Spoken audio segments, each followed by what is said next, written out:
बिस्मिल्लाहिर्रहमानिर्रहीम। अस्सलाम वालेकुम डियर स्टूडेंट्स, मैं डॉक्टर अहमद। अच्छा बच्चों, फिजियोलॉजी में लेक्चर नंबर 51 को हम डिस्कस करने जा रहे हैं। और 51 में हमारे पास जो हार्मोन है वो इंसुलिन और साथ ग्लूकागोन है। दोनों हार्मोन एक दूसरे के उल्ट काम करते हैं और ये दोनों हार्मोन हमारे पैंक्रियाज से पैदा हो रहे हैं। तो जो इंसुलिन है ये बीटा सेल से पैदा होता है, बीटा सेल्स ऑफ पैंक्रियाज से, और इसका काम है ब्लड ग्लूकोज लेवल को लो करना। लेकिन हमारा जो ग्लूकागोन है ये अल्फ़ा सेल्स ऑफ पैंक्रियाज से पैदा हो रहा है और इसका काम है ब्लड ग्लूकोज लेवल को इंक्रीज़ करना। तो ये ब्लड ग्लूकोज लेवल को ज़्यादा कर रहा है और ये ब्लड ग्लूकोज लेवल को कम कर रहा है। अब ये कम कैसे कर रहा है और ये ज़्यादा कैसे कर रहा है, इसके आगे हमने बात करनी है। जो काम इंसुलिन करेगा उसके उल्ट काम ग्लूकागोन ने करना है, इसलिए हम कहते हैं एक दूसरे के एंटागोनिस्टिक हार्मोन्स हैं। केमिकल नेचर की बात करें तो इंसुलिन एक छोटी प्रोटीन है, इसमें 51 अमाइनो एसिड्स हैं। इसकी केमिकल नेचर की बात करें तो ये पॉलीपेप्टाइड है और इसमें 29 अमाइनो एसिड्स होते हैं। आगे हम इसके इफ़ेक्ट्स की बात करते हैं। तो पहले हम बात करते हैं इफ़ेक्ट्स ऑफ इंसुलिन। जो इंसुलिन के इफ़ेक्ट्स होंगे उसके उल्ट इफ़ेक्ट्स होंगे ग्लूकागोन के। तो पहला इसका इफ़ेक्ट है ऑन कार्बोहाइड्रेट मेटाबॉलिज्म। तो कार्बोहाइड्रेट्स के ऊपर अगर हम इसका इफ़ेक्ट चेक करें तो ये क्या कर रहा है, increases the entry of glucose in cells. क्योंकि इसने ग्लूकोज लेवल को कम करना है, तो ब्लड के अंदर जो ग्लूकोज ज़्यादा होगा तो ज़्यादा ग्लूकोज कहाँ पे लेके आएगा, हमारे सेल्स में लेके आएगा। और सेल्स में क्या होगी, यूटिलाइजेशन ऑफ ग्लूकोज, मतलब सेल्स में ग्लाइकोलाइसिस होगी और जो ज़्यादा ग्लूकोज आया है उसको यूज़ किया जाएगा और उसमें से एनर्जी को बाहर निकाला जाएगा। या फिर क्या किया जाएगा, जो हमारे पास एक्स्ट्रा ग्लूकोज है उसको ग्लाइकोजन की फॉर्म में सेल के अंदर स्टोर कर दिया जाएगा।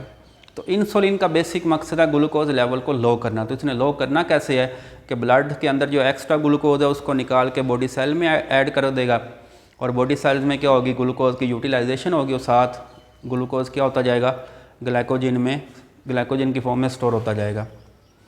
फैट मेटाबॉलिज्म को अगर हम इसका इफेक्ट चेक करें तो ये कन्वर्ट कर रहा है ग्लूकोज इनटू फैटी एसिड। वही बात आ गई, एक्स्ट्रा ग्लूकोज होगा तो उसको फैटी एसिड में कन्वर्ट करेगा बाय एसिटाइल CoA कार्बोक्सिल। ये एंजाइम है जो ग्लूकोज को फैटी एसिड में कन्वर्ट करवाता है। और फिर ये देखें ये इनहिबिट करवा रहा है हाइड्रोलिसिस ऑफ ट्राइग्लिसराइड। ट्राइग्लिसराइड जो फैट्स हैं उनको टूटने से रोकेगा।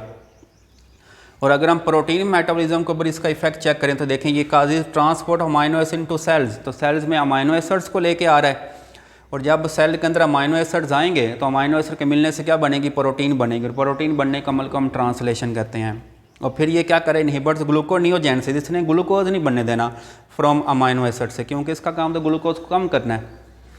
ग्रोथ के ऊपर अगर हम इसका इफेक्ट चेक करें तो ये ग्रोथ के लिए एसेंशियल है क्योंकि ये प्रोटीन फॉर्मेशन में इन्वॉल्व है। ठीक हो गया, तो जितनी प्रोटीन बनेगी उतनी हमारी ग्रोथ ज़्यादा होगी।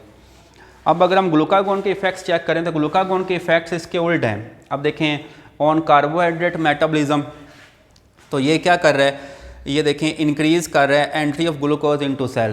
तो इसने ब्लड से ग्लूकोज को सेल में लेके जाना इंसुलिन है, लेकिन ग्लूकागोन क्या करेगा, ये सेल के अंदर जो ग्लाइकोजन मौजूद है ये ग्लाइकोजन को तोड़ेगा और उसमें से ग्लूकोज निकालेगा और उस ग्लूकोज को ब्लड में लेके आएगा। तो इसका काम ग्लूकोज लेवल को ज़्यादा करना है। तो जो काम इंसुलिन कर रहा है उसके उल्ट काम ग्लूकागोन ने करना है। ठीक हो गया। अब देखें ये इंक्रीज़ कर रहा है यूटिलाइजेशन ऑफ ग्लूकोज को, इसने डिक्रीज़ करना है सेल यूटिलाइजेशन ऑफ ग्लूकोज को। और अगर हम फैट मेटाबॉलिज्म के ऊपर इसका इफेक्ट चेक करें तो ये देखें ये क्या कर रहा है, ये ग्लूकोज को कन्वर्ट कर रहा है फैटी एसिड्स में। ठीक है, तो ये क्या करेगा, ये जो हमारे पास जो फैट्स उनको तोड़ेगा, ठीक, और उसमें से जो ग्लूकोज है उसको बाहर निकालेगा, क्योंकि इसका काम ग्लूकोज लेवल को ज़्यादा करना है। और फिर देखें प्रोटीन मेटाबॉलिज्म को इसका अगर हम इफेक्ट चेक करें तो यहाँ पे ये क्या कर रहा है, ये देखें ये inhibit gluconeogenesis from amino acid के अमाइनो एसिड्स को, अमाइनो एसिड से ग्लूकोज नहीं बनने दे रहा। लेकिन इसने क्या करना है, इसने सेल के अंदर अमाइनो एसिड्स को एंटर करना है और उन अमाइनो एसिड आगे इसने क्या बनवाना है, ग्लूकोज बनवाना है। तो जो काम ये कर रहा है उसके उल्ट काम ये कर रहा है। ठीक है। और अदर इफेक्ट्स ऑफ ग्लूकागोन की अगर हम बात करें तो ये क्या कर रहा है, हमारे हार्ट की जो स्ट्रेंथ है उसको इंक्रीज़ कर रहा है ग्लूकागोन। हमारी जो बाइल सिक्रीशन, जो बाइल पैदा होती है गॉल ब्लैडर से, उसकी सिक्रीशन को ज़्यादा कर रहा है। और फिर ये डिक्रीज़ कर रहा है gastric acid secretion. Gastric acid जो हमारे स्टमक के अंदर जो पैदा हो रहा है, गैस्ट्रिक जूस, ठीक हो गया, तो उसको गैस्ट्रिक एसिड सिक्रीशन कहते हैं। तो गैस्ट्रिक एसिड सिक्रीशन को ये कम कर रहा है और ये हार्ट की स्ट्रेंथ को ज़्यादा कर रहा है और बाइल सिक्रीशन को क्या कर रहा है, ये ज़्यादा कर रहा है।